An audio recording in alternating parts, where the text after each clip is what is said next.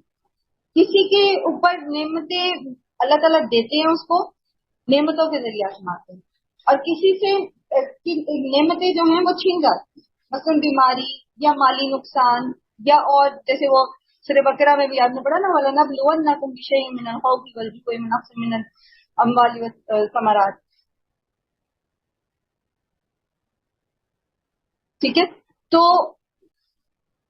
مختلف قسم کی آزمائشیں نعمتوں کے چھین جانے سے ہوتی ہیں. پھر ایک اور آزمائش بھی ہے، اور وہ کیا ہے؟ یہ دو آزمائشیں تو سب کے ذہن میں آ گئی ہوں گی جب میں نے پوچھا ہوگا کہ آزمائشیں کیوں کس طرح سے آتی ہیں. ایک تیسرا طریقہ بھی ہے آزمائش کا، اور وہ کیا ہے؟ وہ شہوات. ٹھیک ہے، اٹریکشن، شیطان کے پھندے، وہ اٹریکشن جو ہیں وہ ہماری آزمائشیں بن جاتی ہیں. اور میجورٹی ہماری بہت کم، اللہ تعالیٰ کی جو یہ آزمائش کا قانون ہے نا، اس کو کہتے ہیں قانون اطلاع. تو یہ جو آزمائش ہے نا بہت کم، اگر آپ پرسنٹیج نکالیں پوری دنیا میں تو بہت کم لوگ ایسے آتے ہیں جن سے نعمتیں واپس لے کر یا نعمتیں نہ دے کے آزمایا جاتا ہے. میجورٹی کو اللہ تعالیٰ کمفرٹ زون میں نعمتیں دے کر ہی آزما رہے ہوتے ہیں.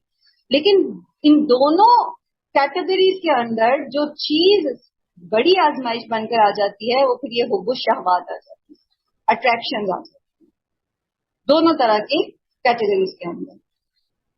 تو اللہ تعالیٰ ہمیں ان سب چیزوں کے ذریعے آزماتے ہیں. بات یہ ہے کہ دین کی خدمت وہی کر سکتا ہے جو کچھ جو ہے کنٹین کرنے کے قابل ہوتا ہے، لائک جو اس قابل ہوتا ہے کہ وہ کچھ سختی برداشت کر سکے. جیسے پیچھے بھی ہم نے پڑھا تھا نا اس چیز کو کہ اگر آپ کسی کی ڈانٹ برداشت نہیں کر سکتے، آپ اس چیز کو برداشت نہیں کر سکتے کہ آپ کو آگے نہیں کیا جا رہا، آپ اس چیز کو برداشت نہیں کر پا رہے کہ آپ کی رائے کو اہمیت نہیں دی جا رہی، آپ اس چیز کو برداشت نہیں کر پا رہے کہ آپ کو کوئی مالی فائدہ بینیفٹ جو دوسروں کو ہو رہا ہے وہ آپ کو نہیں دیا جا رہا، اگر آپ کسی ایسی چیز کو برداشت نہیں کر پا رہے تو آپ کام بھی نہیں کر سکتے دین کا. ہر چھوٹی بڑی بات پر تو پھر آپ بدزن ہو جائیں گے اور آپ چھوڑ دیں گے. تو اس لیے یہ آزمائشیں آتی ہیں تاکہ انسان کو کھڑا کھوٹا ظاہر ہو جائے. اللہ تعالیٰ کو تو پہلے ہی پتا ہوتا ہے نا کہ بندہ ہے کیسا. اللہ تعالیٰ نے تو نہیں اس آزمائش کی اس بھٹی میں سے نکال کے دیکھنا کہ اچھا یہ صحیح ہے، یہ اتنا اس کے اندر پیورٹی تھی اور یہ اتنی اس کے اندر امپیورٹیز تھی. اللہ کو تو پہلے پتا تھا. اصل میں اللہ تعالیٰ ان آزمائشوں سے گزار کر ہمیں دکھا رہے ہوتے ہیں کہ دیکھ لو تم اپنے کہنے میں کتنے سچے تھے. تو اگر ہم واقعی سنجیدہ ہوتے ہیں کہ ہم جنت کے لیے ایفرٹ کریں یا اللہ کی رضا کے لیے کام کریں، دین کے کام کریں، یا اپنی زندگی کو اللہ کی فرما برداری میں گزاریں، تو اس کے لیے پھر ہمیں ان آزمائشوں سے گزر کے اپنے آپ کو پیوریفائی کرنا ہوتا ہے. رائٹ؟ سمجھ گئے بات؟ تو یہ تو ہو نہیں سکتا کہ آزمائے نہ جائیں. ہاں، زیادہ تر آزمائش پھر نعمتوں ہی کے ذریعے آتی ہے. اب آپ یہ دیکھیں کہ یہ کس سے کہا جا رہا ہے؟ کس سے کہا جا رہا ہے کہ ام حسبتم ان تدخلوا الجنۃ ولما یأتیکم مثل الذین خلوا من قبلکم؟ کس سے کہا جا رہا ہے؟ At the very first place یہ صحابہ کرام سے کہا جا رہا ہے نا، حضرت بلال جیسے صحابہ، رائٹ؟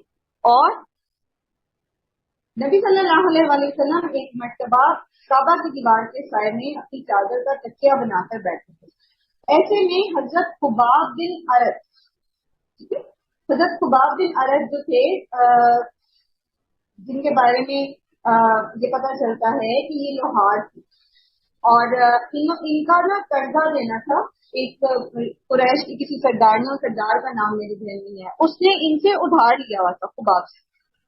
اب خباب جب اسلام لے آئے نا تو ایک دن وہ سردار آیا ان کی دکان پر جہاں یہ لوہار کا کام کرتے تھے. انہوں نے اپنے پیسے کی ڈیمانڈ کی تو وہ اب ظاہر امپاورڈ تھا وہ بندہ, قریش کا سردار تھا. اس نے ان کو انہی کوئلوں کے اوپر جو بھٹی کے کوئلے تھے انہی کے اوپر لٹا دیا, یہاں تک کہ ان کی چربی جو تھی وہ پگھل کر کوئلے بجھا گئی. اور ایسا اس نے کیوں کیا؟ کیونکہ یہ اسلام قبول کر لیا تھا انہوں نے, اور لوگوں نے اس شخص کا ساتھ دیا, اس قریشی سردار کا, اور ان کو یہ اذیت دی. تو یہ خباب بن عارت جو تھے یہ نبی صلی اللہ علیہ وسلم کے پاس آئے اور ان سے آپ صلی اللہ علیہ وسلم سے کہا کہ آپ اللہ سے دعا کیوں نہیں کرتے کہ ہمارے حالات اچھے ہو جائیں اور یہ مصیبتیں ہم سے دور ہو جائیں. تو جب آپ صلی اللہ علیہ وسلم نے یہ سنا تو آپ جو تکیہ لگا کے بیٹھے تھے, تکیہ بنا کے کعبہ کی دیوار کے سائے میں, تو آپ سیدھے ہو کے بیٹھ گئے اور آپ کا چہرہ جو ہے وہ سرخ ہو گیا. آپ صلی اللہ علیہ وسلم نے فرمایا تم سے پہلے کے لوگوں کے گوشت میں ہڈیوں تک لوہے کی کنگھیاں چلائی جاتی تھی مگر وہ اپنے سچے دین سے نہیں پھرے. آرا ان کے سر کے درمیان پہ رکھ کر چلا دیا جاتا اور وہ 2 ٹکڑے کر دیے جاتے مگر وہ سچے دین سے نہیں پھرتے. اور اللہ اپنے اس کام کو ضرور پورا کر کے رہے گا, یہاں تک کہ ایک شخص سنا سے فکر موت تک چلے گا اور اسے اللہ کے سوا کسی کا ڈر نہ ہوگا. اور ایک اور روایت میں آتا ہے کہ ایک عورت جو ہے وہ سنا سے فجر موت تک چلے گی اور اس کو اللہ کے سوا کسی کا ڈر نہ ہوگا. اور اصحاب الاخدود کے بارے میں آپ نے صرف بروج میں پڑھا. ان کا جرم کیا تھا کہ ان کو بڑی بڑی خندقیں کھود کر آگ دہکا کر اس میں پھینکا گیا تھا. الا ان یؤمنوا باللہ العزیز الحمید. ان کا صرف گناہ یہ تھا کہ وہ اللہ پر ایمان لے تھے اور کچھ بھی نہیں. انہوں نے صرف لا الہ الا اللہ کہہ دیا تھا. صرف لا الہ الا اللہ کہنے پر ان کو اس چیز پر کہ وہ شرک نہیں کر رہے آگ میں پھینک دیا گیا. ایک بات یاد رکھیں کہ ہر شخص جو ہوتا ہے نا وہ اپنے ایمان کے مطابق ہی آزمایا جاتا ہے, اور جس کی جتنی بڑی آزمائش ہوتی ہے اتنا ہی بڑا اس کا درجہ ہوتا ہے. اللہ کے رسول صلی اللہ علیہ وسلم کے ایک فرمان کے مطابق اللہ تعالیٰ جب کسی قوم کی بھلائی چاہتا ہے تو اسے آزمائش میں مبتلا کرتا ہے. یہ مفہوم ہے حدیث کا. اللہ تعالیٰ جب ہماری بھلائی چاہتے ہیں, جب اللہ تعالیٰ دیکھتے ہیں کہ ہم اللہ سے دور ہونا شروع ہو گئے ہیں, یا یہ کہ ہم وہ مرتبے اس مرتبے کو نہیں پہنچ رہے جس پر ہم پہنچ سکتے ہیں, تو پھر اللہ تعالیٰ ہم پر آزمائشیں ڈالتے ہیں. اب جس کا جتنا ایمان ہوتا ہے اتنی ہی آزمائش اس پر آتی ہے. اور پھر جیسے اللہ کے رسول صلی اللہ علیہ وسلم نے فرمایا نا کہ اللہ ان صلاۃ اللہ غالیہ اللہ ان صلاۃ اللہ جنہ. سنو اللہ کا سودا بہت مہنگا ہے, سنو اللہ کا سودا جنت ہے. تو جنت کی ایک قیمت ہے اور وہ ہے ہمارا ایمان, ہمارے نیک اعمال. تو اسی میں جس کا جتنا ایمان ہوتا ہے اس کو اللہ تعالیٰ اسی کے اعتبار سے آزماتے ہیں اور پھر اسی کے نتیجے کے مطابق اللہ تعالیٰ اس کے درجات بلند کرتے ہیں. پھر ایک اور حدیث ہے, نبی صلی اللہ علیہ وسلم نے فرمایا کہ جنت ناپسندیدہ چیزوں سے گھیر دی گئی ہے. یعنی جو چیزیں نفس کو ناپسند ہیں, نفس پہ بھاری ہوتی ہیں, نفس پہ گراں گزرتی ہیں, تو جنت جو ہے انہی راستوں پر سے گزر کر, یعنی انہی پر صبر کر کے ان سے ان ناپسندیدہ چیزوں سے بچتے بچتے پھر انسان جنت میں پہنچتا ہے. جنت جو ہے یہ جھوٹے غداروں, دھوکے بازوں اور صرف اللہ کو باتوں سے خوش کرنے والوں کے لیے نہیں ہے. اسی لیے اللہ تعالیٰ نے فرمایا نا کہ کیا سوچ لیا, انہوں نے یہ سمجھ لیا کہ انہوں نے کہہ دیا احسب الذین ان یترکوا ان یقولوا آمنا وهم لا یفتنون. صرف منہ سے کہہ دینا کہ مجھے اللہ سے بہت محبت ہے, مجھے اللہ کے رسول سے بہت محبت ہے. جب میں صرف منہ سے تقریریں کرتے رہنا اور گفتار کے غازی بنے رہنا، اور جب کردار پر بات آئے، جب بات عمل پر آئے، تو منافقین کی طرح جو ہے وہ ٹیک لگائی ہوئی لکڑیاں بن کے بیٹھ جائیں. جب اب منافقین کا جو کردار اللہ تعالیٰ نے سورہ توبہ میں کھول کھول کے بیان کیا ہے، تو وہ اللہ نے انہیں تبوک کی آزمائش کی بھٹی سے گزارا تھا نا. صاف پتہ لگ گیا تھا کہ کون مسلمان ہے اور کون منافق ہے. اور اللہ تعالیٰ پھر پچھلے انبیاء کا ذکر کرتے ہیں کہ ان پر تو ایسی ایسی مصیبتیں آئیں، ان پر، ان کے فالوور پر، کہ وہ ہلا مارے گئے. اور یہاں تک کہ انہوں نے کہا کہ اللہ کی مدد کب آئے گی؟ تو یاد رکھیں اللہ کی مدد قریب ہی ہے. ایک حدیث ہے کہ اللہ سبحانہ تعالیٰ، مفہوم ہے کہ اللہ تعالیٰ ہنستے ہیں اس بات پر کہ تنگی کے بعد آسانی قریب ہی تھی، مطلب بالکل قریب تھی، لیکن بندہ جو ہے اس سے پہلے ہی تھک جاتا. یعنی قریب ہی ہے، یہ بندہ تھوڑا الگ ہے، کہتے ہیں تھوڑا سا صبر کرے نا کہ یہ اس کی آسانی رکھتی ہے. لیکن بندہ کیا کرتا ہے؟ بندہ بے صبرا ہے، وہ اس سے پہلے ہی ہار مان لیتا ہے، مایوس ہو جاتا ہے، خودکشی کر لیتا ہے، یا اللہ سے بدگمان ہو جاتا ہے، اللہ کا راستہ چھوڑ دیتا ہے، شرک شروع کر دیتا ہے. حالانکہ وہ تنگی کے ساتھ وہ آسانی قریب ہی ہوتی. تو الا ان نصر اللہ قریب، اللہ کی مدد موجود ہے، قریب ہی ہے. ان بے شک نصر اللہ، اللہ کی مدد، قریب، فعیل کے وزن پر موجود ہے اور مسلسل ہے، جاری ہے.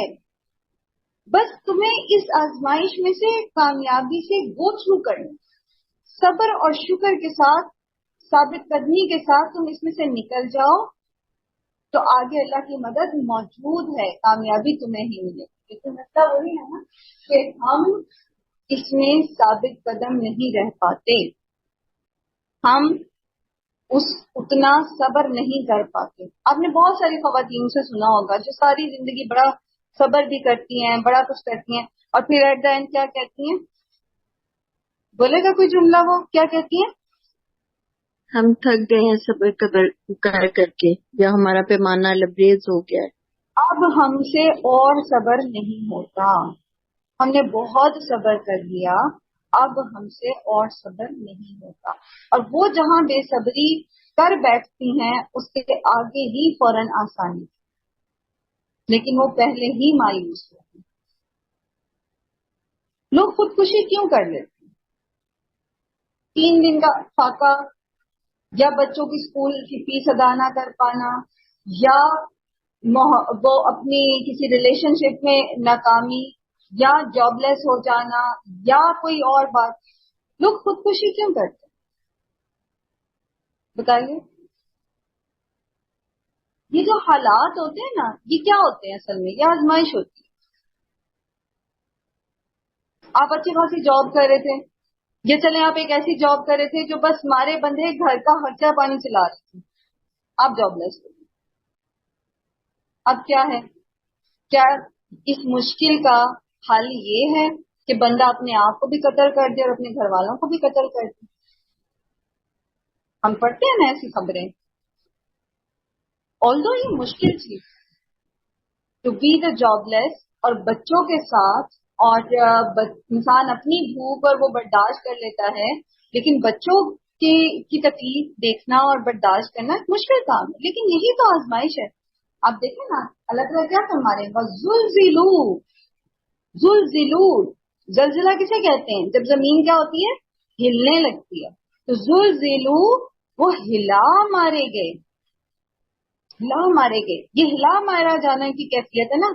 بچے بھی بھوکے ہیں، آگے کوئی نوکری بھی نظر نہیں آ رہی، رشتے دار بھی جو ہیں وہ نہیں دیکھ رہے آپ کی طرف، آپ کی بات نہیں سن رہے، لوگ آپ کو ادھار دینے کو تیار نہیں ہے، دکاندار آپ کو دھتکار رہے ہیں، کہہ رہے نہیں جی اب آپ کو اور ادھار نہیں دینا، گھر میں فاقہ ہے. یہ حلال مارا جانا ہے نا. لیکن یاد رکھیں اس کے آگے اللہ کی مدد موجود ہے. ایک بات یاد رکھیں. آج ٹاپک ایسے ہمارا آ گیا ہے کہ ہمارے آج شام کے جو کلاس ہے انشاءاللہ اس میں بھی کل کے سیشن میں ہم اس کو سیمیٹک اپروچ میں انشاءاللہ اس کو ڈسکس کرنے والے. یاد رکھیے اللہ تعالی نے قرآن کریم میں فرمایا ہے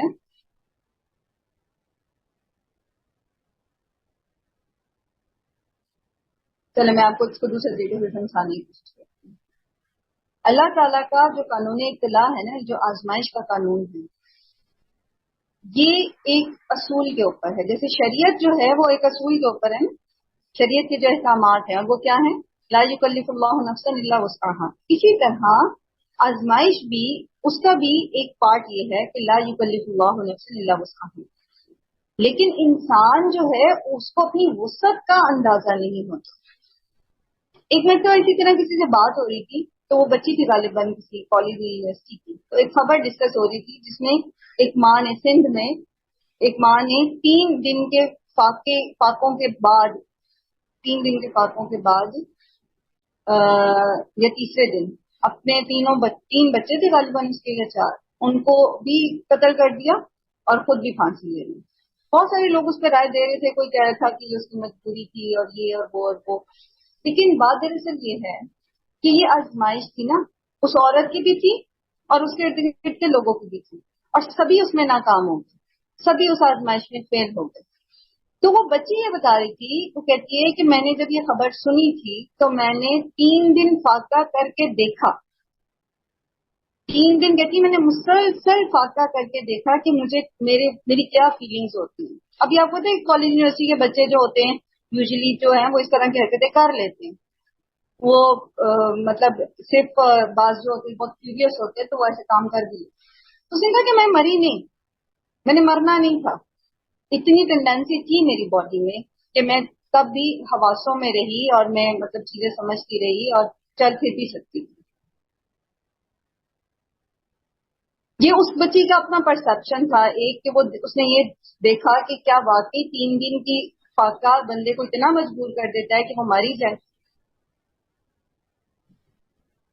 3 دن کے بعد ہو سکتا ہے وہیں چوتھے دن اللہ تعالیٰ نے اس کی مدد رکھی ہوتی، لیکن وہ 3 دن میں ہی اپنی وسعت کو پہچاننے سے پہلے ہی مایوس ہو گئی اور اس نے خودکشی کر لی.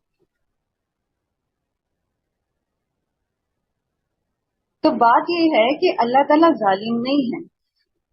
تو آپ نے سنا ہے نا کہ اللہ تعالیٰ کیا فرماتے ہیں کہ میں نے ظلم کو اپنے اوپر حرام کر لیا ہے اور ابن آدم تمہارے لیے بھی ظلم کو حرام کر دیا، یعنی تمہیں بھی اجازت نہیں کہ کسی کے اوپر ظلم کرو. تو اللہ ہم پہ ظلم تو نہیں کرتا کہ وہ ایک ماں کے سامنے اس کے بچوں کو بھوکا رکھے، ماں خود بھوکی ہو. تو اللہ تعالیٰ نے نعوذ باللہ کوئی کھیل تو نہیں ہے بنایا ہوا نا. یہ آزمائش ہے اس عورت کی بھی اور اس کے ارد گرد کے لوگوں کی بھی. تو جب وہ عورت مایوس ہو گئی اور اس نے موت کو گلے لگا لیا تو وہ بھی امتحان میں فیل ہو گئی اور اس کے ارد گرد کے لوگ بھی امتحان میں فیل ہو گئے. حالانکہ اللہ نے اس کی وسعت سے زیادہ اس پہ بوجھ نہیں لادنا تھا. اللہ کی مدد ساتھ ہی موجود تھی. اور ہم وہ نوز کہ کہاں سے آ جاتی ہے مدد. ہم سب کے ذاتی تجربے بھی ہیں اور آپ نے دیکھے بھی ہوں گے اپنے قریبی لوگوں میں بھی کہ کیسے اللہ تعالیٰ کہاں سے مدد کرتے ہیں، جہاں سے آپ کو من حیث لا یحتسب، جہاں سے گمان بھی نہیں ہوتا، اللہ وہاں سے دیتا ہے. لیکن بات یہ ہے نا کہ ہم تقویٰ کے اس میں تقویٰ کو جانتے ہی نہیں ہیں. معیار کی تو ایک بات یہ لگے نا، لیکن ہمیں پتہ ہی نہیں ہے. ہم لوگوں کو دیکھتے ہیں، اسباب کو دیکھتے ہیں اور اسی میں پھر ہم مایوس ہو جاتے ہیں اور اسی میں پھر ہم کفر کر بیٹھتے ہیں، شرک کر بیٹھتے ہیں، حرام کر بیٹھتے ہیں اور کبائر کا ارتکاب کر بیٹھتے ہیں، کیونکہ ہم صرف ظاہری اسباب کو دیکھتے ہیں. ہمارا اللہ کے ساتھ ایک زندہ تعلق نہیں ہے. تو یاد رکھیے آپ کی زندگی کتنی ہی کٹھن کیوں نہ ہو، کتنی ہی مشکل کیوں نہ ہو، اللہ کی مدد قریب ہی ہے. الا ان نصر اللہ قریب. اس سے زیادہ کٹھن تو نہیں ہوگی کہ آپ کے سر پہ جو ہے وہ آرا رکھ کے چلا دیا جائے اور 2 ٹکڑوں میں تقسیم کر دیا جائے. وہ حضرت عائشہ کی جو مشاطہ آسیہ کی حضرت آسیہ کی جو مشاطہ کی بیٹی تھی، یاد ہے آپ کو؟ فرعون کی بیٹی کی جو مشاطہ تھی، جو اس کی بیوٹیشن تھی، وہ واقعہ یاد ہے آپ کو؟ حدیثی کتابوں میں ملتا ہے.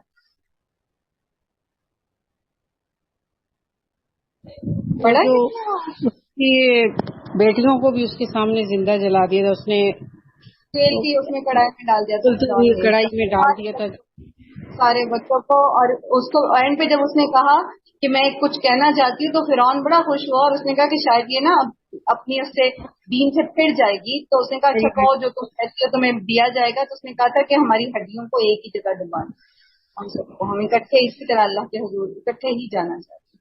تو بہرحال وہ بہت بڑی بڑی آزمائشیں تھیں. ایسی آزمائشیں ہم پہ نہیں آتی. اللہ تعالیٰ ہم سب پہ رحم کرے. ہم اس طرح نہیں آزمائے گئے دین کے معاملے میں، ہم تو چھوٹی چھوٹی چیزوں سے آزمائے گے. اللہ نے پہلے ہی بتا دیا تھا کہ خوف سے، بھوک سے آزمائے جاؤ گے، مال کی کمی سے آزمائے جاؤ گے. تو اس کا مطلب پتہ کیا ہے؟ اس کا مطلب یہ کہ ہم نے امتحان کی تیاری نہیں کی تھی. ہم کمرہ امتحان میں انٹر تو ہو گئے ہیں، لا الہ الا اللہ پڑھ کے، ایمان کا دعویٰ کر کے کمرہ امتحان میں انٹر تو ہو گئے لیکن سلیبس نہیں پڑھ کے.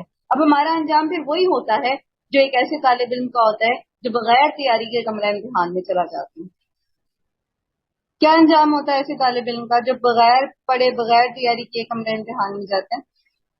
میم وہ فیل ہو جاتا ہے، اور جو اس کو مطلب کامیابی اس کو کھو دیتا ہے، فیل ہو جاتا ہے. ہاں وہ فیل ہو جاتا ہے. تو ہم نے بھی سلیبس نہیں پڑھا اور ہم اس کمرے میں بیٹھ گئے، دنیا کی اس امتحان گاہ میں بیٹھ گئے. ہمارا سلیبس کیا ہے بتائیے؟ قرآن مجید. قرآن مجید. ہمارا سلیبس یہ قرآن مجید ہے. یہ ہماری ہدایت. ایمان میں پختگی بھی تو ہے.